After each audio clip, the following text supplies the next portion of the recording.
and podcaster and author, I see.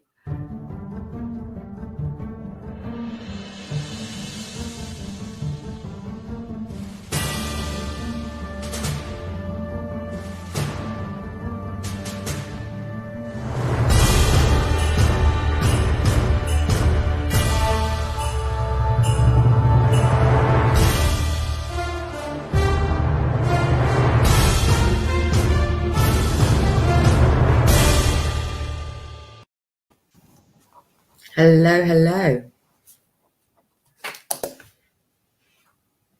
Are we live? Excellent. Well, welcome to the Honesty Hour with Gina Dallison. And here today, I'm being joined by podcast producer and author extraordinaire, Steve Beer. How are you doing? I'm okay, thank you very much. Yeah, I'm okay.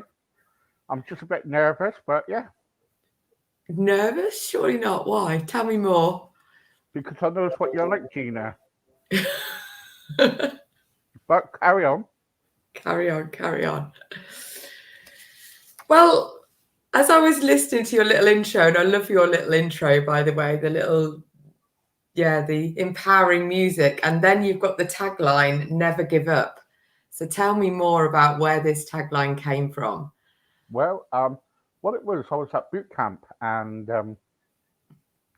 in 2015, me and my wife went to boot camp, and I felt like giving up on everything in my life. And after going on this morning, and then immediately going to kind of like boot camp,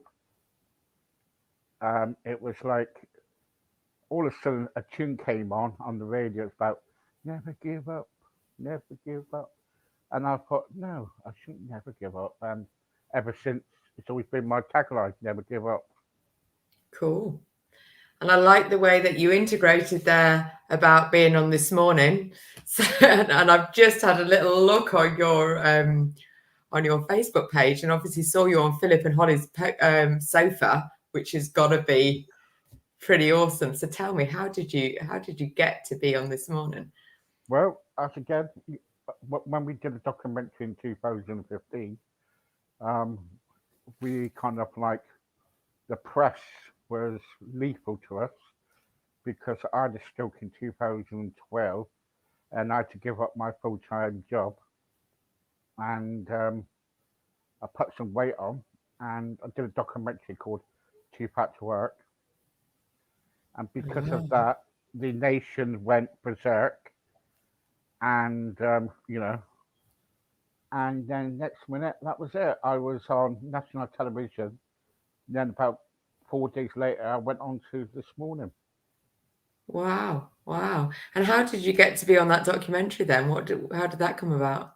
Well, what happened was I know somebody who's at this boot camp, and they contacted me and said, Steve, the ITN, which is Channel 5 runs ITN, and they said to me they want you to go on this program but I didn't know it was going to be called Too Fat to Work. I just thought, go on there because I needed help to lose some weight. So I thought this is a good opportunity. But it turned out to be all fake because it's supposed to be all free and everything. And when we were getting money from the media, instead of us having it all, we had to pay it for our boot camp. Oh, so when you talk about the boot camp, that was sort of done through that documentary, was it? Yeah. So was it one of these programs where like you were the idea you go on and lose lots of weight? Yeah, which we did. We lost I lost 11 stone and Michelle lost 6 stone. Wow. In 6 months. And how was the process for you? I mean, boot camp I'm imagining in my head it's not sounding like much fun, or maybe it was. Can you imagine it? Look, listen. When you're on television, you come back, and my street was full with television people. Right, people were outside. Reporters was outside. It was full of them. It was really mad, and I remember this company came all the way from um, F- um, Hastings and um, and at night and picked us up, took us in the car and took us all the way up to Hastings near Brighton, Uh-huh. and we no one knew where we were. No one knew, and the press wanted to find out where we were and everything, but we kept it all a secret. And we were on this farm in a in a caravan, and I wanted to go home, and Michelle said, "No, no, no, you're going to get the help." And can you imagine being on the treadmill for around about 6, 7 o'clock in the morning in a gym? It Wow. was it was hard for me because when you're losing all that weight, you're thinking, "Oh no, it's I don't want to be here. Yeah. I wanted to go home. I can imagine. So how long were you in the boot camp for? We were at boot camp for 6 months. What, so you lived there for 6 months in the caravan? Yeah, yeah, yeah. And then in the meantime, we kept on going to London for different shows, and we were being hounded, put on the press. We were in the Sun, we were in the Mirror, we were all in the papers. Wow. But then gradually, we had a lot of people hate us. They were hating us. We were really put down as scum. We were put down as losers, all sorts of people. Then when we started gradually putting the weight on, started losing the weight, and started opening ourselves, sorting ourselves out, people's opinion changed about us, right? So Yeah. I had friends who kind of like, at first they were stuck to me. The next minute they went, and one day I met a friend in Plymouth where I used to live, and they said to me, hi Steve. I said, nah, don't bother, don't bother. Don't, you didn't know me now, so don't worry about it now. But I was penalised for that because people said because you're a Christian, you should forgive and forget. Correct, but the trouble is, what you've got to realise is, I can forgive, but don't have to be their friend. No. So, but that was it. It was tough going. It was really tough going, Yeah. and we were invited to go on so many shows. We were invited to kind of like do press releases. I remember one day we were told we were going to London, but we was on this barge. It was like a floating barge, and we was having dinner on there. And we were talking to the mirror, and Michelle said, "I hope they don't want me to go into a dress and stuff because I don't like dresses, Steve." And I don't know if you've seen the pictures, but she had to wear this dress on there, and she hated it, and she don't like wearing makeup, so they had problems with her about that, but she had all these people around her dressing her up, right? Mm. Right? Making her so pretty. She was really nice. And like me, only had one person. Oh, get your shoes on, Steve. Get your trousers on. But and she had all these stylists around her. They were and me, I was just kind of thinking, oh, I'll let you get on with it. But yeah. So that's how we done it. Wow. So would you say that I mean, it obviously gave you an insight into the world of TV. Yeah. So what would you say about sort of TV when you see TV shows similar to that now, or don't you watch them anymore? I do watch them. Um, I got to watch them because I'm a obesity campaigner now. So Right. I do a lot with obesity. See, Mm-hmm. a lot of people don't know, but I do a lot with obesity. I run support groups online. I've got a site called Never Give Up on on Facebook. So yeah, but what you got to realise is when I went to boot camp and lost all that weight in 6 months, the doctors told me it was too quick for me because when Right. I came back, I had a stroke and heart attack. Oh my God. Then, and because I was sitting at home doing nothing, the Yeah. bin came back, and I kept on eating and eating and eating. So they did. So as part of your boot camp, did they sort of give you any sort of psychological work? Because Oh yeah, yeah, yeah. yeah, I remember, I remember kind of like going for the first week, and we were getting like for dinner. Can you imagine it? We wake up, right, and we have like Weetabix, one Weetabix, and what was it? What did I used to eat? Was it Weetabix or cornflakes? Weetabix. And then it was for dinner. What do we usually have for dinner? Yeah, pasta. So you know the Chinese cartons, don't you? Get from a yeah, Chinese. yeah, Well, we had something like that, but the smaller one, right? right. Now, can you imagine it? Right, me, I like big meals, right? Right. So to me, looking at that and thinking, what the heck is that? Is that it? Is, Yeah, is that it? Right. This is dinner is that time, the right? starter? Yeah. So, but there were some times where I looked at it and I was thinking, God, so I used to eat that, and everybody used to take a mick at me because I used to fall asleep at dinner time, All right? right. Because I was shattered from 6 o'clock until 12. Then sometimes we were going on to around about 2. Then going home, I remember going home sometimes, and you're like taking all your gym stuff off, and you're watching the television in this bloody cold caravan. The next minute, 10 o'clock at night, someone knocks on your door. Get your trainers on, Steve. We're going for a walk now. What? Two, 10 o'clock yeah, at yeah, night? yeah. 2 or 3 mile walk. Yeah, yeah. It's true. Yeah, yeah. Wow. So have you taken anything that you sort of learned from the boot camp into your life now? Is there Oh any? yeah, yeah. Of course. Yeah, I've learned quite a lot. Actually, it was when we were actually through our time at boot camp. You do learn a lot. Do learn a lot about weight loss, and it was a good company to work for. Not work for, but be with. Yeah. And but the trouble is, what you got to realize is when you're kind of like losing weight and everything, you've got to be really committed to it. And we were committed to it. We wanted to do it. And sometimes, you know, there's things that they made me do and I didn't want to do. And it just sit. Can you imagine a big person like they're telling you to kind of like, right, sit on the floor, stand back up, sit on the floor, stand back up. And it's like, hang on for a sec, hang on. And they said, no, Yeah. no, come on, come on, hurry up. And just, when you're big person, the sweat pours out on you. I remember one time, it was like, it was really bad. I was struggling from one chair to another chair.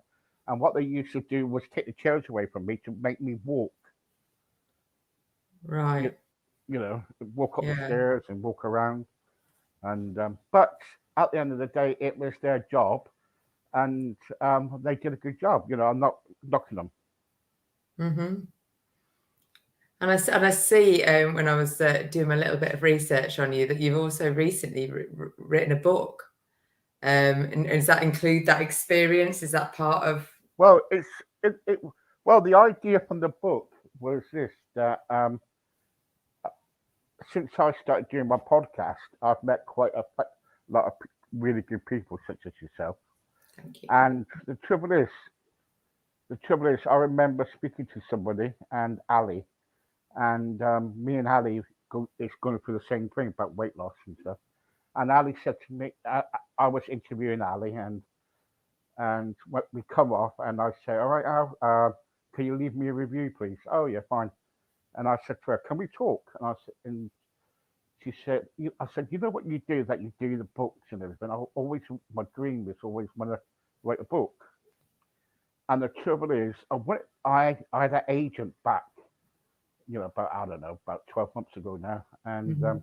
and they promised me that I could write a book, but it's going to cost a lot of money, and it does cost a lot of money. But Ali said, no, Steve, what we do is you just do the writing, and I'll put it all together, and and what we'd do, we'd go half on it. So, and that's what we're doing. And because she'd done all the printing, she got it all done and Yeah. everything. So we did a deal on that. But yeah, every single thing in that book is right down to a T, down to the truth. When I was a little child, and from now actually doing the podcast. So what's your book called? So if anybody wants to Yeah, copy, it's called There's more life. there's, I get I get the book there's more here. to life than this, isn't it? Yeah. Okay. Yeah. So Is pass me the it? book. Is that what it's called? Yeah. I'll Right. show you. I'll show you a copy of the book. And it's how does that feel first having that book in your hand? Because I'm just on that process Well, of what it is creating the this book. year, right? This is Yeah. what it is. Yeah. Looks Okay, good. Looks and good. that's me and Ali at the back. Oh yeah. Cool. All Cool. right, and what it I'm glad you said that because what happened was when I first got this book, it came on Sunday, Oh, so and I only just had it then. yeah, just All had it, right. Wow. and so it came on Sunday, and it came in a Amazon box with around about a few more copies. And Ali said to me, "You expect a delivery on Sunday." No, sorry, Monday was Monday gone. Then next minute she said, "Oh no, you're expecting a delivery tomorrow, Saturday." She told me, and I said, "Nah, yeah, nah, I'm not expecting a delivery." And she said, "Oh yeah," and she said, "You get a delivery on Sunday." I said, "Nah." Next minute she said, Steve, I think you got something being delivered to you in about an hour." So my wife answered the door. It was Amazon. I said to her, open the box, open the box. And it was my book. And it's, she's done a really good job on it, actually. Really? Oh well, I would definitely be getting a copy. Yeah. Where's it to? So we got some pictures in it when we were at boot camp. Uh-huh. And what people can do is actually, can you imagine me? That's me when I was a little boy. Oh, is it going to be really cute? No, I Oh, look wasn't at you. when I was a little boy. So You're very studious. no, I think it's like Mickey Mouse, isn't it? He is pinned back when I was a little boy, and so yeah, so the book is about my childhood. So it's got pages on my childhood. Mhm. Then what happens is they got a workbook here, which is a page where you can um Oh, where you it's a yeah it's a bit of a self-help thing as well, is it? yeah. So if people's going through weight or going through mental health and all sorts of things. Then it's got a bit of poetry in here from me, or my poetry, Oh. because I do a lot of poetry. Then it's got about my podcast, Uh-huh. Brilliant. and then it's got a few people that I've met who on my podcast who has been an inspiration to me. Mhm. And this is me and Michelle. Oh, nice, nice. So how did you find the writing process then? Was it? It was difficult. Mhm. It was difficult. I found it so difficult, and What was most challenging for you? just remembering everything. Can you imagine if you had a stroke and everything, Mm. and you just got to remember everything? But don't you Uh, find when you start remembering, other memories come? So it's probably a really worthwhile exercise for everyone to do, really. But especially if you've had a stroke, because it's sort of I imagine, and from what I've learned about, your mind, you can regrow synopsis, can't you? It oh doesn't just, yeah, yeah. you can actually, and I would imagine this sort of process of actually writing and remembering and going back, you know, is helpful. And did you find any surprises come out of the process for you? Yeah, I did actually. When I was reading through it, I was going through the book, and some things were like standing out, thinking, "How did she get that picture?" and all that lot. there was a certain picture in there. Hang on for a second, I'll show you. I had it. I had it just now, and um,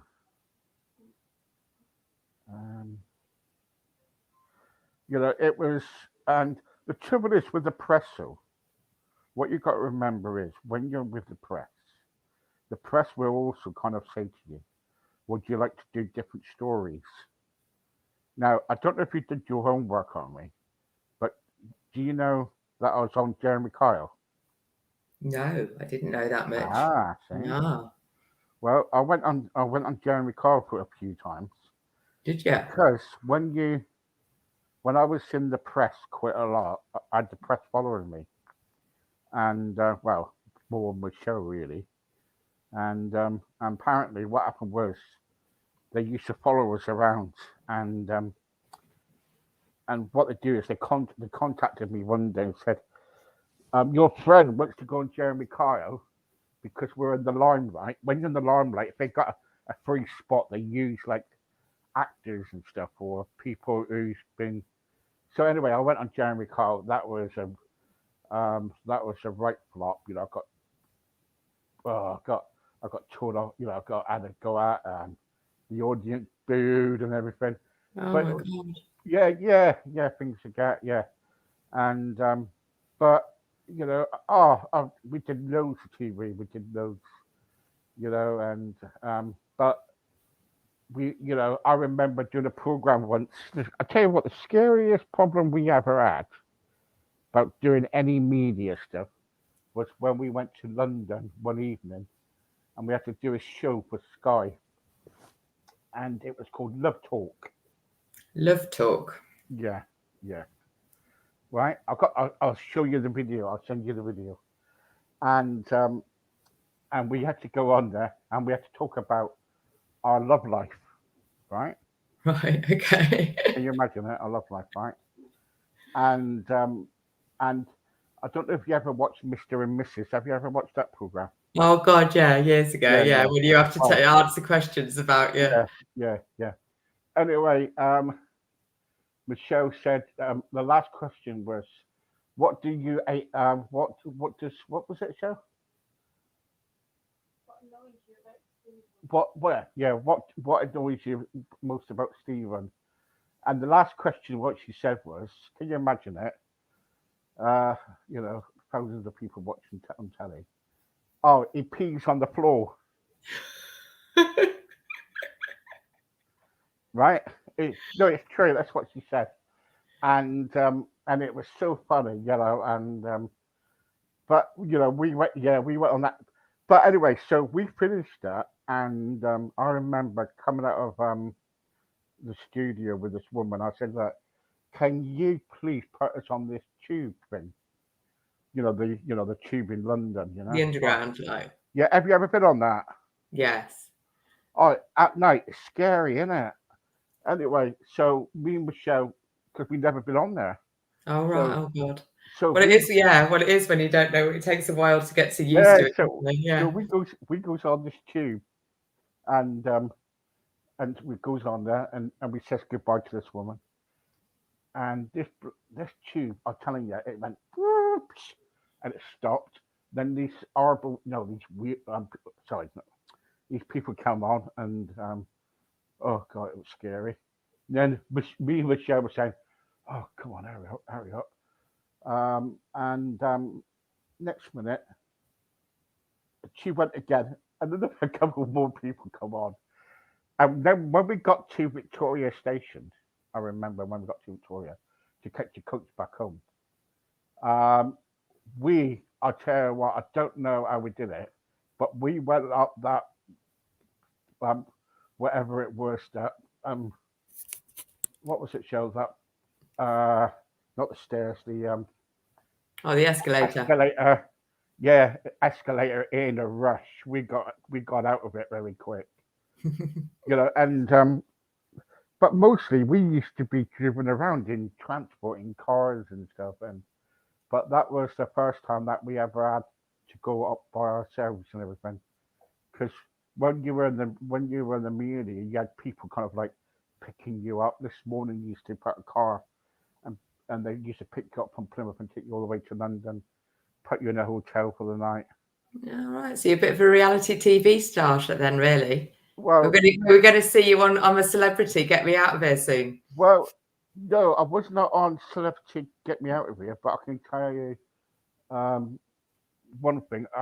I remember when out of the blue, because what happens is again when you're in the media, you get fast tracked for quite a few shows, right?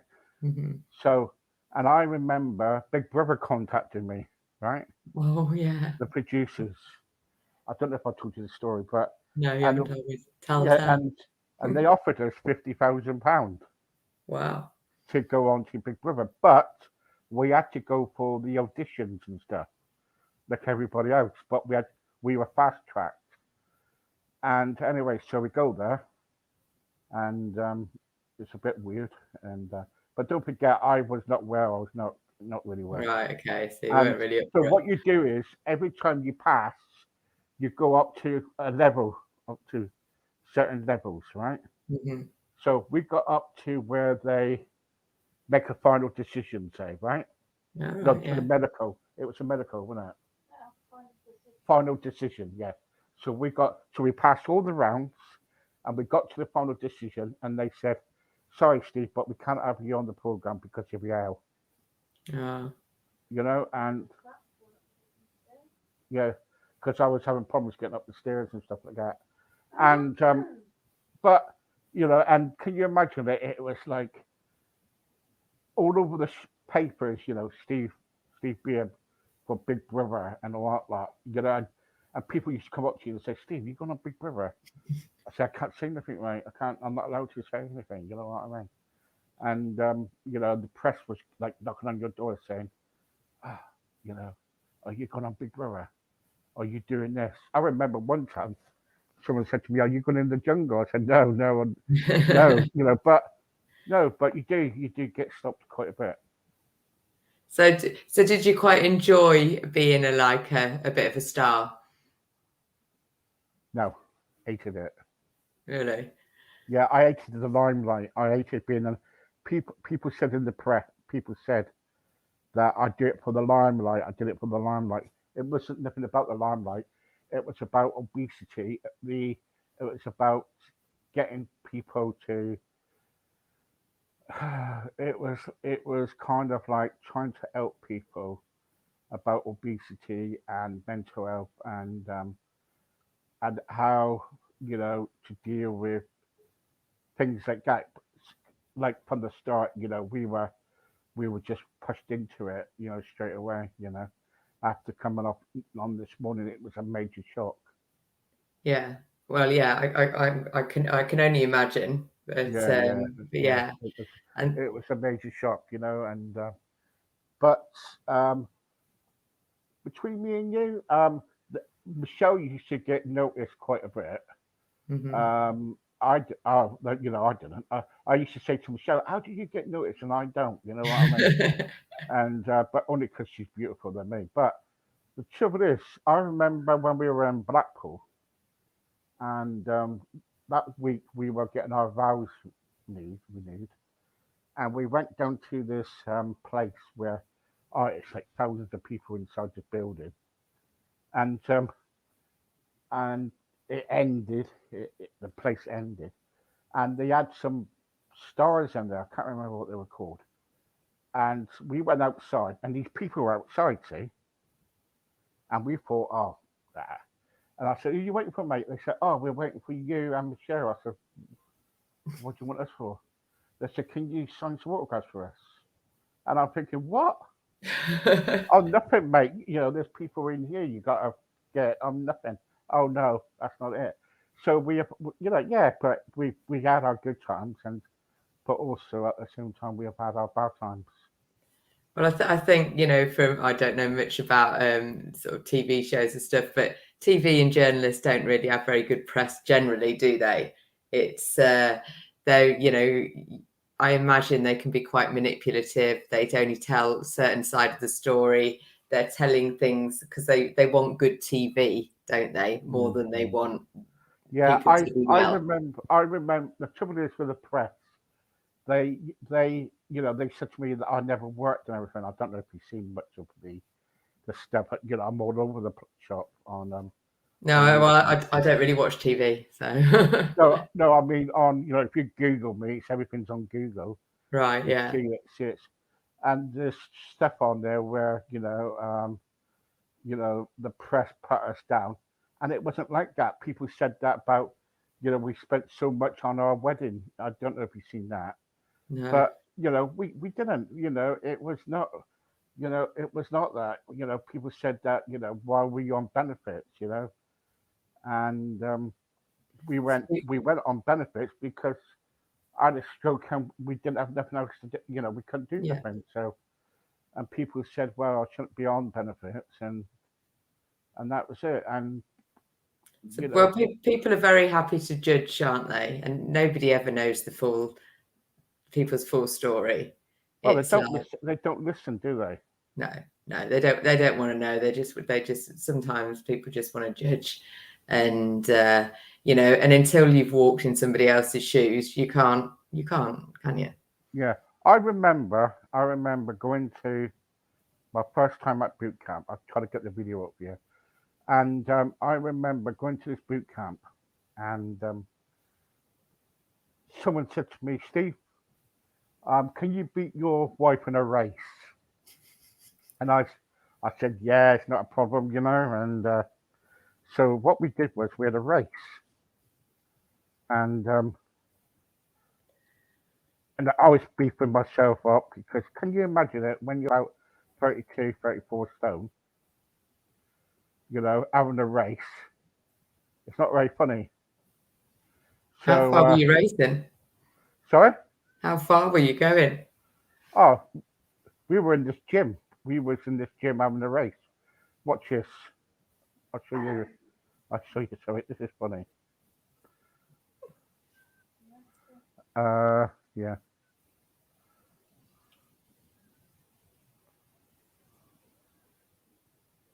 Get set, go.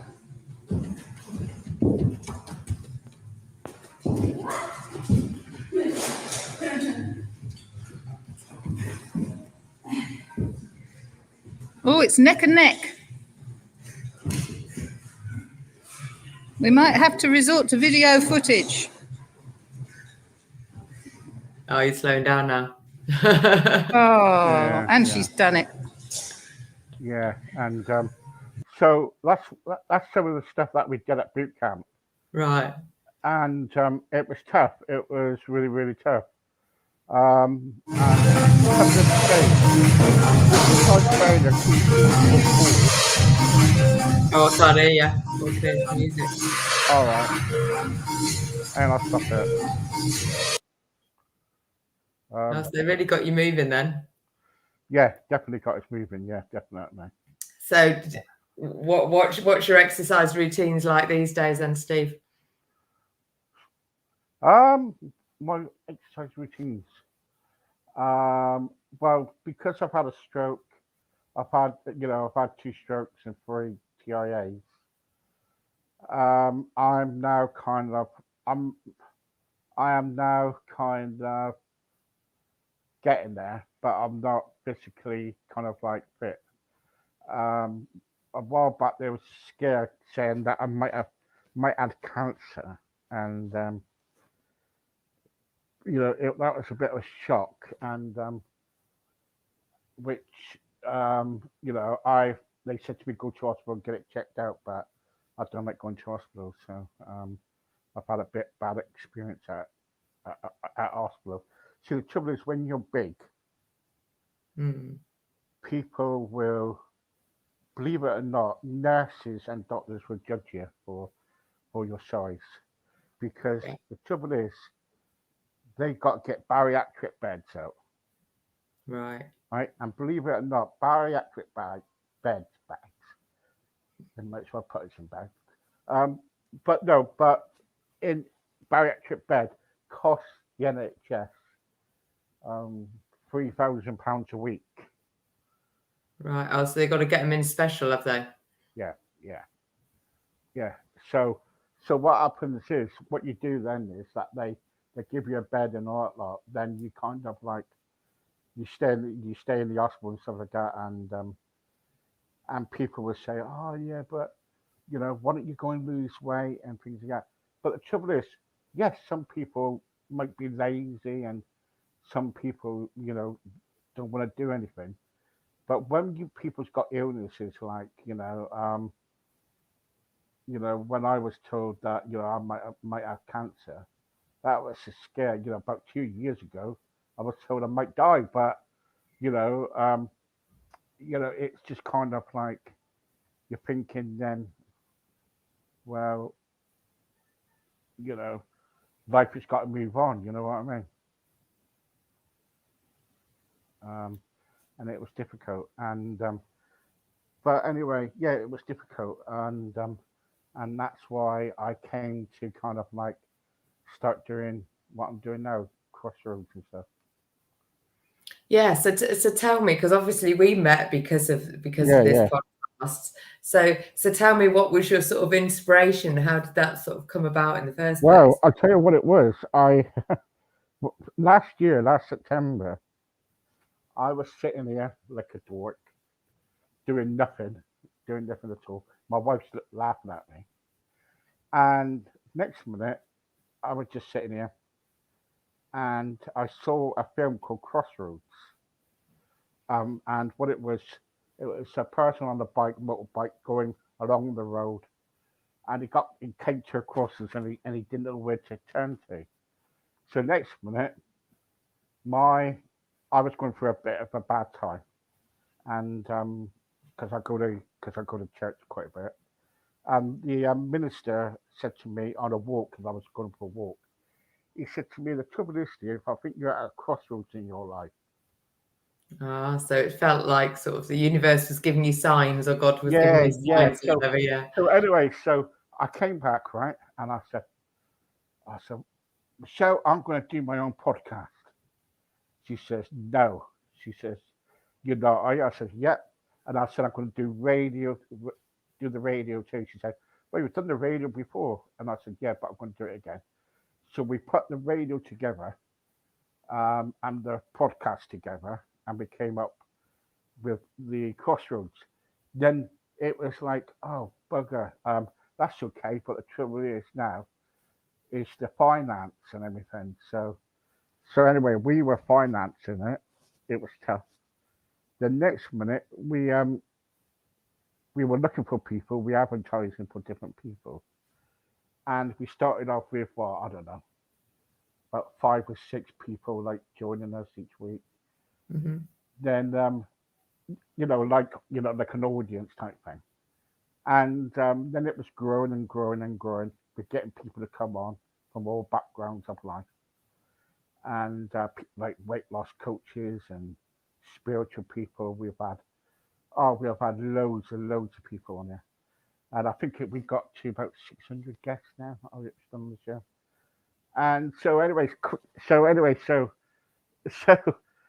so each week we were going up, and people were saying, "Oh, can I come back on?" So what I do to my guests now is that I let them come back on. Then they say to me, "I want to be part of this. Can I invest or do something?" And I say, "Yeah, yeah, you can do your own show if you want one."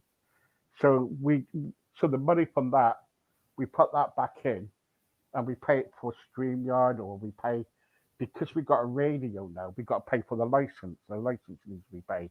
You got to get a what you call a broadcasting license. So Hmm. for because and the trouble is we're going back into um, we've got a problem now because we're over 50 odd thousand people now. You Listeners, know, like audience. yeah, yeah, audience. The trouble is now we got to get a bigger license to Ah, so you're sort of to a victim of your own success a little bit. yeah, yeah. So yeah, you're a victim, yeah. And but the trouble is, out of that, I have never regretted it because I met a lot of lovely people. Met you and met loads and loads and loads of people, and we become friends. I've met people on. I remember someone coming from London and they come all the way down here.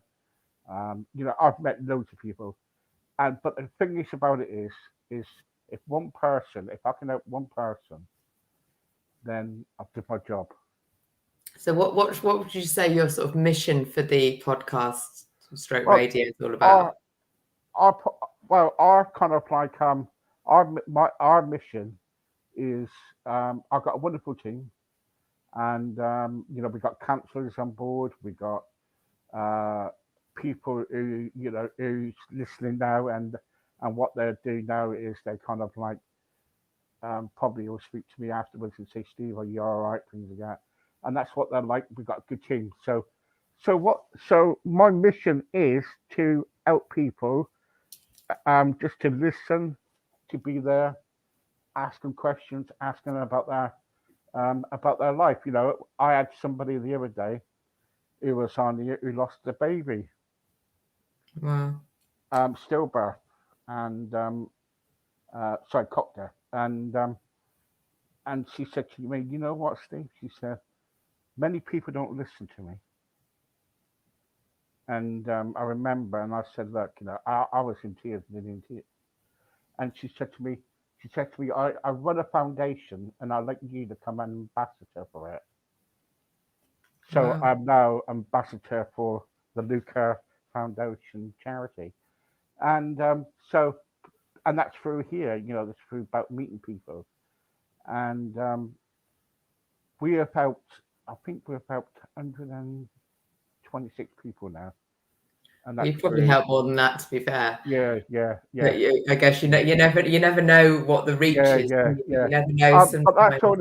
that's only kind of like on.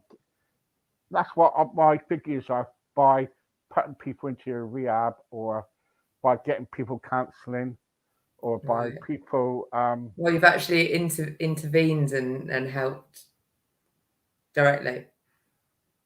Yeah. With and that's what I want to do. I don't want no reward. I don't want nothing. Oh yeah, they can buy my book. But Yeah, absolutely. but no, I don't. I love helping people. I love it. I love it. And years ago, I thought when you said to me about the interview and I went, oh no, because I thought, oh God, you're gonna bring my past up. And the trouble is, my past has not been good, and I must admit. But we learn from our past and we move on. And I am a better person now. I'm really happily married. I don't know if you know, but I've been married 7 times. Wow. And No, I didn't know that. yeah, similar book.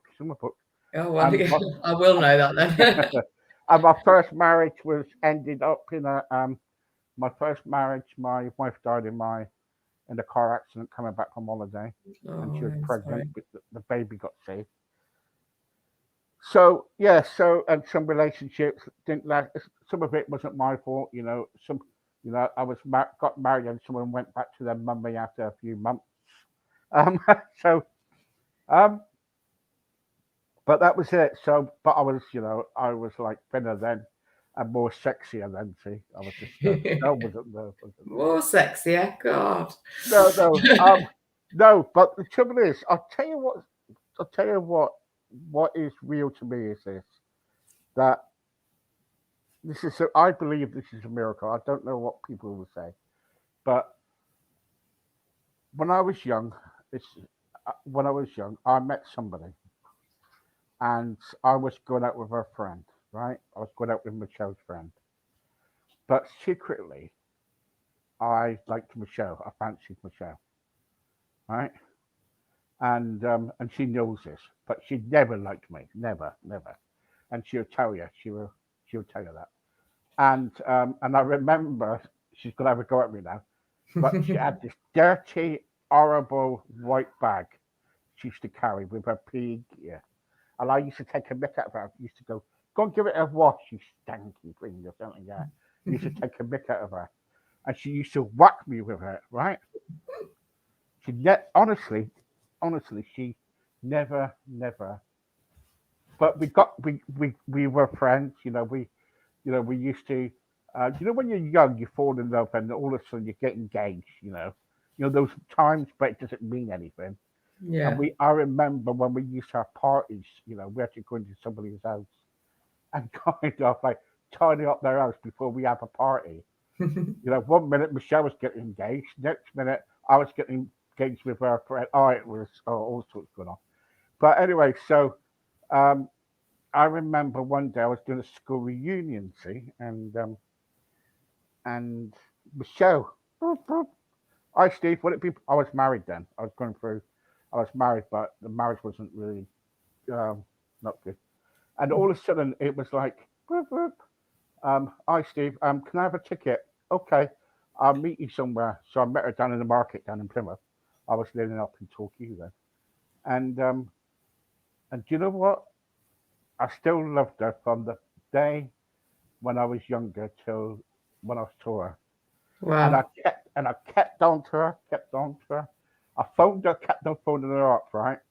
And her little daughter came on the phone and she said, Mummy, it's Steve. It's Steve. All right then. And she used to get fed up with me ringing her up with Chelsea. And I said, you've got to go out with me. You've got to go out with me. And in the end, she gave in, and we kind of like got together. Been married now 7 years. Wow. And you know, can you imagine it? Somebody don't like you, but they love you now. Oh, that's nice. So no more weddings then for Steve. This is the life one, is it? No. There's another wedding coming up, Gina. You know that. You know that I love you. So we've got another wedding coming up. Don't worry, I'll be up there in a minute. But no, I don't know. Look, at the end of the day, there's no more relationships, no more marriages for me. Yeah, you're happy. Yeah. Oh, I am really happy, and I love my wife, and but the trouble is, we've been through quite a lot together, and we've come out of it, and we've had our struggles, but we just get on with it. Cool. You know, and it's okay. And before we finish, I've got to tell you something. I was so when you're home and you're so bored, you ain't got nothing else to do. And I remember. I don't know how that feels, to be fair, but yeah, continue. Do you ever feel that? Do you ever get that? No. No. All right, then. All right. Okay. You should try it. Anyway, I was at home one day, right, and because I was doing stroke, because I had problems with stroke in the past. In the paper it said this bloke was kind of like got cancer and he's dying, and they want someone to do a stroke club, right? And I was thinking, oh my god, here we go. The next minute I thought I'll go for this. So I met this bloke, right, called Len, and since February until now, I've been the chairman of this club now for doing Extra Stroke Survivors Club. Wow. And we had AGM yesterday, and I turned up for my AGM, and I thought, I've got to get. But since February, I've been doing a good job. But yesterday, I went there, and I thought, I'm going to be chucked out now. They're going to vote against me. And no, and I'm still there. I'm still here, and and I just like helping. I love helping people, and if I can, all I want to see is people be all right, people happy, and just kind of smile, basically. I think if you can start, because one of the reasons that I wanted to come on and do this is just to encourage people that when you're going through challenges, and whether that's illness or whether that's deaths or other loss of jobs, mental health, whatever challenges, because we all go through them, if we can shift our perspective about it a little bit and actually look for the opportunities in challenges. And I think you've done that amazingly, and I'm looking forward to reading your book, because you've got loads of stories to tell, and you've had such an incredible life so far. Challenges or no challenges, you're here doing this amazing thing, heading up a stroke survivors club and interviewing people, and you've been on Holly and Phil's sofa and other crazy stuff, and Yeah, now you're writing a book about it. So I met Ryland. I met quite a few stars. yes, I saw that picture on there. Yeah. So how can people your radio show? How do people tune in? What's the So what they do is my radio's been off for the last few days now because it's going to be 107.FM. So write right that down. And 107? so what we're doing at the moment is that we're changing everything around at the moment. So we will be back live again on radio from Monday onwards. Okay. We had to do a few tweaking changes on it because it was something wrong with it. It was crackling and people were complaining. So, but if people go to 107.FM, they will get us live, and you got music on there before the show starts. The only person who can hear the music, by the way, people can't hear the music if they tuned into the radio, but Mhm. but the only person that can hear the radio will be the producer, will be the person that presenting. So when you start doing your shows, you could hear the music, and someone will say, "Right, okay, 2 seconds, you're on." You got to Right. press a button. So and what happens is then it connects to the radio. Okay. Okay, but you And get what's your radio station called? Is that Crossroads as well? yes, crossroads. Yeah. And then your podcast, so you record the podcast as well. So what platforms are they available on? We never record. All our shows are live. Oh, right, okay. So But then you have the recordings. Do they sorry? go on a podcast like iTunes and stuff like that? No, well, yeah, it goes on to podcast. It goes on to iTunes, but it goes right onto YouTube. Okay. So So it's you've got a all YouTube channel as well. yes, yeah. All Cool. right. So what we do is we go all our shows go onto YouTube, and that's how it's saved all our shows. But we have got like storage where we kind of store all our shows and everything. And but the best thing, what I've got to tell you is this: what is happening at the moment is this that people come to me every day nearly and say, "Steve, I want to be part of this because it's helping people." It's okay for that, but the trouble is, what I do is I'm not trying to be horrible, but I pick so many people who I want on because I think they might be the right fit. Do you get what I'm getting at? Yeah. I don't want people to come on here and go, right, I'm going to do a program about, I don't know, say suicide, right? And next minute that they're crying on live on, Yeah. on live on Yeah. So radio because you want to be uplifting and giving hope. yeah, Yeah. and that's. But I remember the other day when I got the cop death. I was in a really bad way, and afterwards I was really upset, and and I remember having I've got a lovely lady who comes on now, and she's called what's she called? What's she called from the United States on a Tuesday? Emily. She comes on, and she's got her own show now, like what you're going to have. And Hmm. I'll tell you what, she's been doing her own show, right? And on live, all of a sudden, she just kind of like, she said, I've got to come off. I don't feel well. I feel so down. She was talking about depression, and then she was talking about her life and everything, and she got upset. And I said, look, I'll tell you what I'm going to do. I'm going to switch you off. And she, and so then I phoned her and I said, look, do you need some help? And we talked to her. But the following day, she got back up again. She said, Steve, I want this. And she did it. She carried on. And through that, a lot of people kind of like messaged me saying, look, this is brilliant, and things like that. It's people's experiences, people, if you're honest, people will listen. If you're, excuse my French, if you're a bullshitter, they turn off and just go away. Well, this is I like the fact that you brought up honesty, because honestly, I've been doing some work on values and your key values, and if your values are, and one of my top values are honesty, and that's the whole.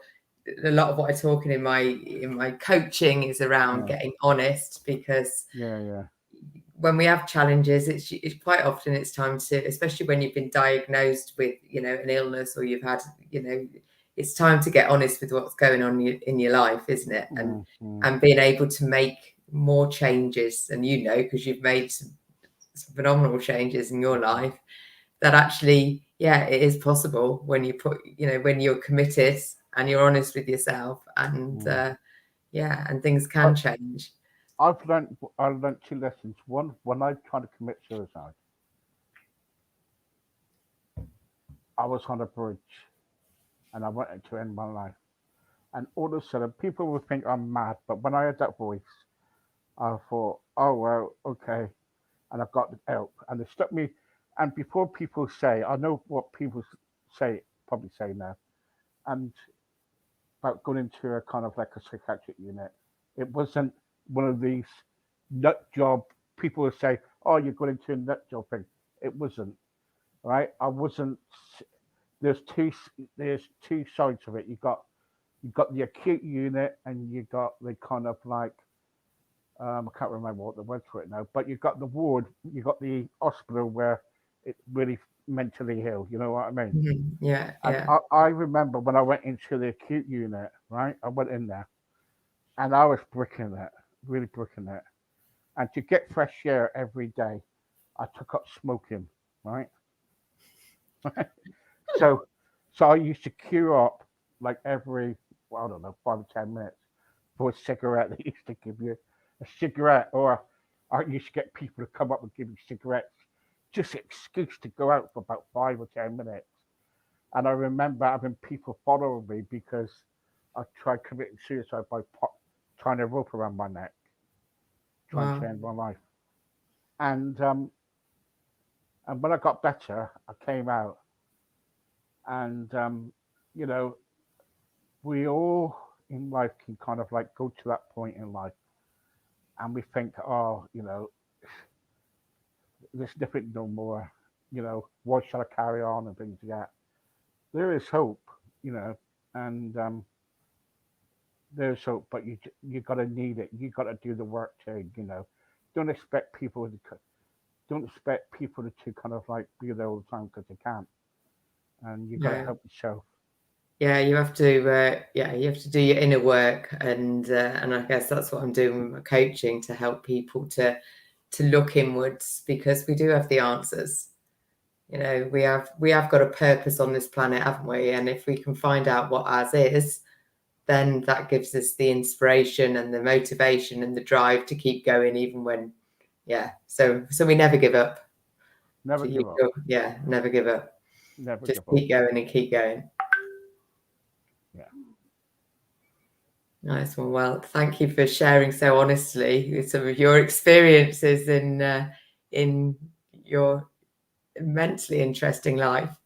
And so anybody who wants to get hold of Steve's book, they can get that from Amazon. Is that right? And it's on Amazon. Water Life from this. Yes, it's yes, that.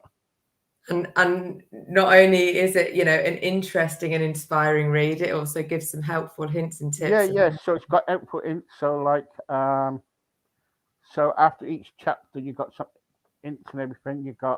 So you can put it in. So say they got problems with weight, you write down what the problems are.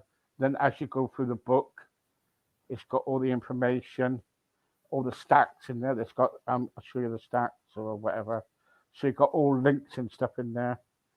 Or from you can click on the link, so you can go there, put it in the browser, click on the link, and you got all the information there.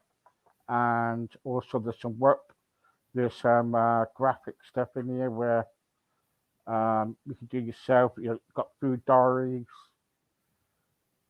So looks fantastic. So there's a lot in there. And